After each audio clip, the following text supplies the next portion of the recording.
બોટાદ તાલુકાના હળદડ ગામે તારીખ 12 પર થયેલ ઘર્ષણ મામલો। બોટાદ પોલીસ પર પથ્થરમારા બાદ પોલીસ દ્વારા ટીયર ગેસના સેલ છોડી પ્રદર્શનકારી પર કરવામાં આવ્યો હતો લાઠીચાર્જ। બોટાદ પોલીસ દ્વારા 85 લોકો વિરુદ્ધ 307 તેમજ રાયોટિંગ સાથે નોંધ્યો હતો ગુન્હો। આમ આદમી પાર્ટીના નેતા રાજુ કરપડા સહિત પ્રવીણ રામ પર પણ નોંધાયો હતો ગુન્હો।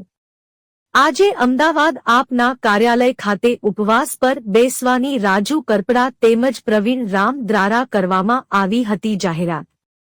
જાહેરાતને લઈ રાજુ કરપડા અને પ્રવીણ રામ આપ કાર્યાલય ખાતે પહોંચતા બંનેની અમદાવાદ પોલીસ દ્વારા કરાઈ અટકાયત। હાલ રાજુ કરપડા અને પ્રવીણ રામનો બોટાદ પોલીસે કબજો મેળવી લાવ્યા। બોટાદ એસપી ઓફિસ ખાતે